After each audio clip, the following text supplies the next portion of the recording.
California, home to nearly 40 million people, which is a lot of potential survivors, but it's also a lot of potential zombies.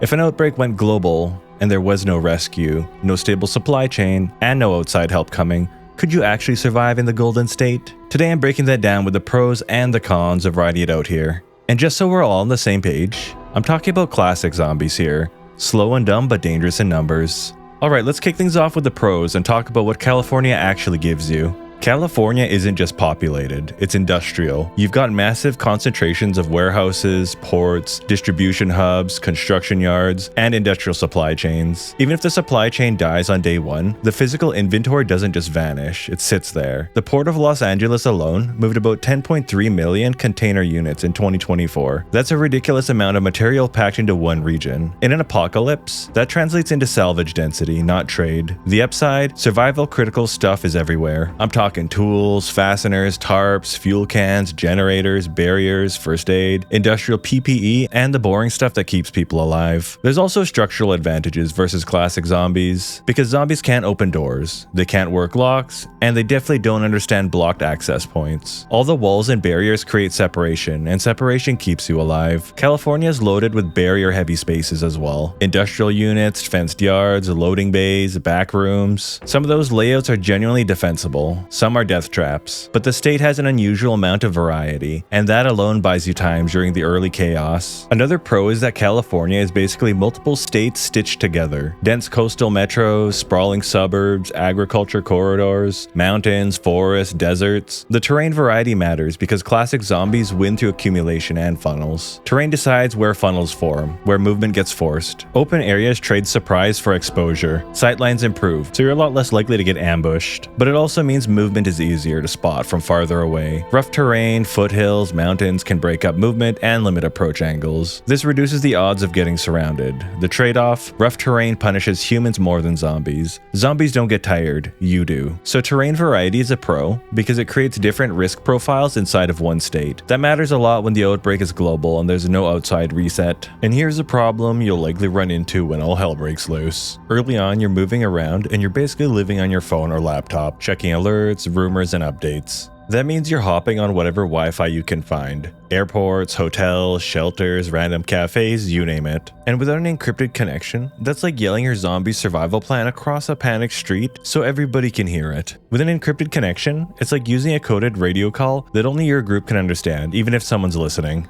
That's where NordVPN comes in, the sponsor of today's video. Encrypting your connection is as simple as opening the app or opening your browser and hitting Quick Connect. From there, NordVPN encrypts your connection, which is just a fancy way of saying it turns your traffic online into unreadable noise for anyone snooping on the same Wi-Fi. The feature I like the most is threat protection, because in the first week of an outbreak, people click anything that looks like an update. Fake evacuation maps, fake donation pages, sketchy downloads, all of it. Threat Protection Pro helps screen out dangerous malware and block malicious sites, which is basically the digital version of being careful with who you trust and where you go. In a collapse, you don't follow some random stranger into a dark alley. Same idea here. You don't follow random links into digital versions of that alley either. And if the outbreak just so happened to hit while you were traveling, NordVPN is also a clean way to securely access the services you already subscribe to back home without trusting your login to some sketchy network. If that sounds good to you, go to nordvpn.com/undeadtheory. Or click the link in my pinned comment and description, and you'll get the exclusive NordVPN deal plus 4 months for free. And with NordVPN's 30-day money-back guarantee, you've basically got nothing to lose. Now let's talk about quiet factors that decide how long people can function before they start making desperate mistakes. Climate. California's climate is mixed, but parts of the state, especially the coast, solve one problem that kills people quietly in most apocalyptic scenarios: freezing to death. In a lot of places, winter turns the apocalypse into a fuel problem. Heating fails, deliveries stop, cold pushes people into risky movement. In milder regions, the pressure isn't just lower. This doesn't mean California's comfortable. Inland heat can be brutal. The desert is a real risk for dehydration, and high elevations have winter conditions. The pro is simply that California has large regions where cold-driven mortality isn't as dominant as it would be in harsher climates.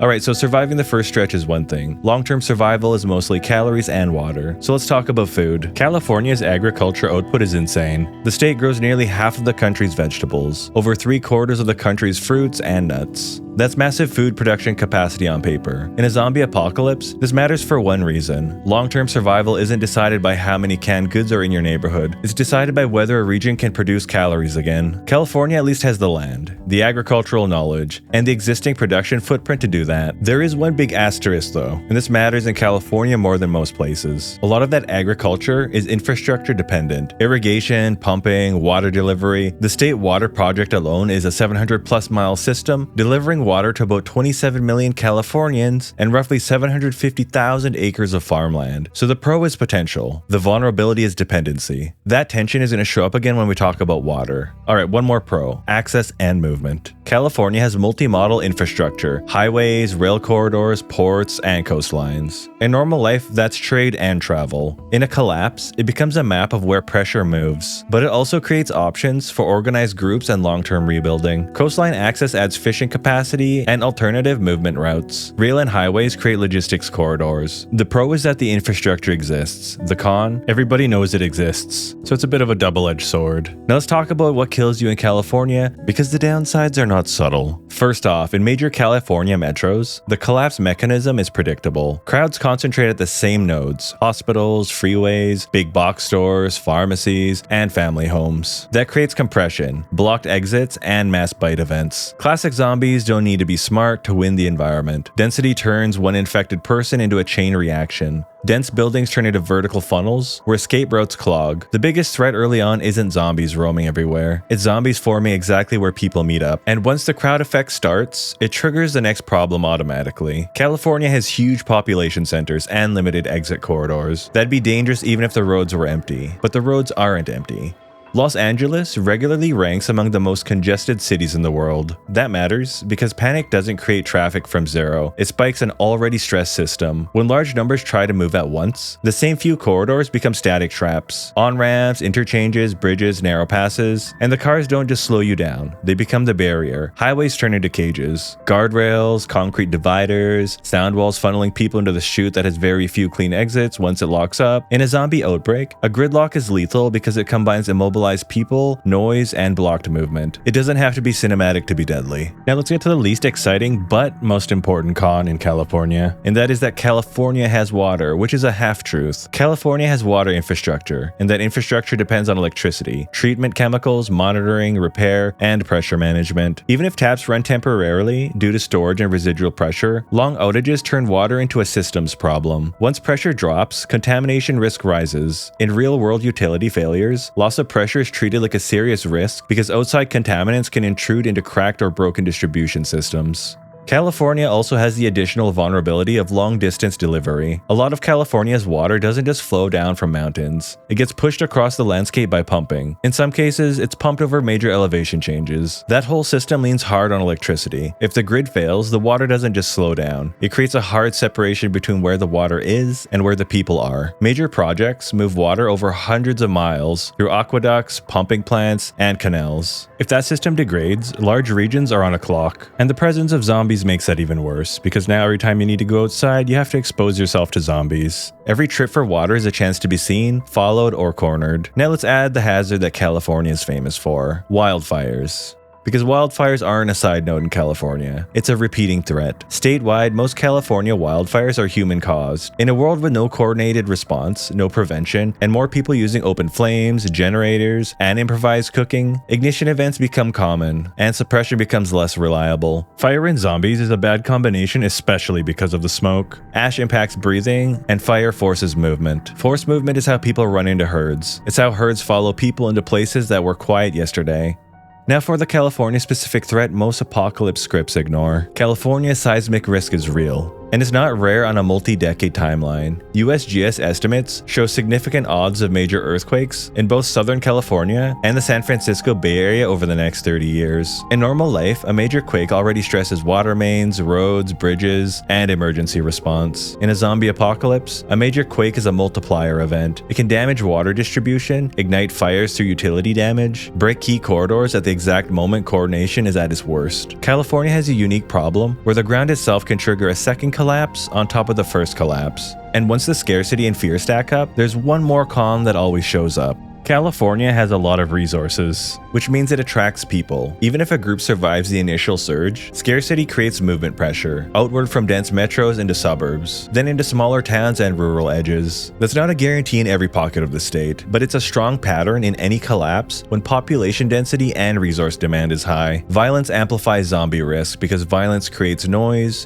triggers movement, and movement attracts the dead. The state's resource advantage can turn into a conflict magnet. Now let's split California into survival realities, because California isn't just one scenario. In a way, there's 3 Californias. Zone 1, coastal migrations and major metros. This is Los Angeles and the sprawl around it. The Bay Area, San Diego, the dense coastal corridor. Zombie pressure is high here. More bodies, more noise, more continuous urban fabric for herds to form and persist. The pro, inventory density. Medical facilities, hardware stores, warehouses, industrial supply, all concentrated. The con, density turns everything into a funnel. Elevators fail, stairwells clog, and apartment living creates a Trojan horse dynamic where infections can spread through a building before anyone agrees the rules changed. Short-term survivability is dominated by whether people get caught in the crowd effect. Long-term, survivability drops as water strain, fire risk, and human conflict rises. The metro zone is a pressure engine. Alright, now let's move inland. Zone 2, interior corridors and agricultural California. This includes the Central Valley, the Inland Empire, Sacramento's border region, and the interior corridors where farmland distribution routes and smaller cities dominate. Zombie dynamics shift here. Visibility improves in open spaces, but sound carries. Fewer dense barriers to disrupt a herd once it drifts towards a target. The pro, proximity to calories and space, plus communities that may have more hands-on skills tied to agriculture, logistics, and maintenance. The con, agriculture isn't free food. It depends on water delivery, pumping, diesel, equipment, and security. Farms are also a large target when scarcity increases. Long-term, this zone can have a better rebuilding upside than the coastal metros, but the water question is the deciding factor.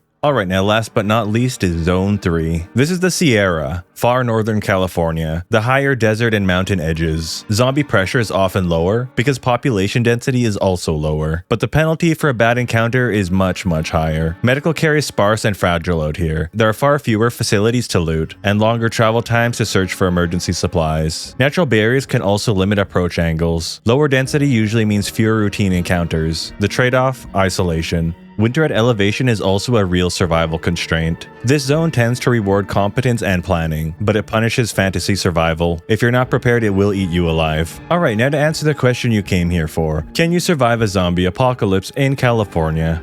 Despite all the cons, the answer is yes. But let's be absolutely clear. The 40 million people in the state of California are not an afterthought. That's a massive human load, which means more bites, more herds, more movement pressure that never really stops. Because even when most of the population dies off, a good chunk of them will get back up and linger. It's survivable because California is huge and has lower density areas, but the sheer population concentration means the chaos lasts longer and the aftershocks don't fade quickly. In other words, California is survivable, but it's not forgiving, and it doesn't go quiet quickly. Population concentration, zombies, water reliability, and the secondary hazards like fire and earthquakes all decide whether anyone's still standing 6 months later. Alright guys, if you made it to the end, I just want to wish you a happy new year and thank you for sticking around. There's a good chance if you're seeing this later, it is not New Year, but if you're seeing this today, it is New Year, so happy New Year.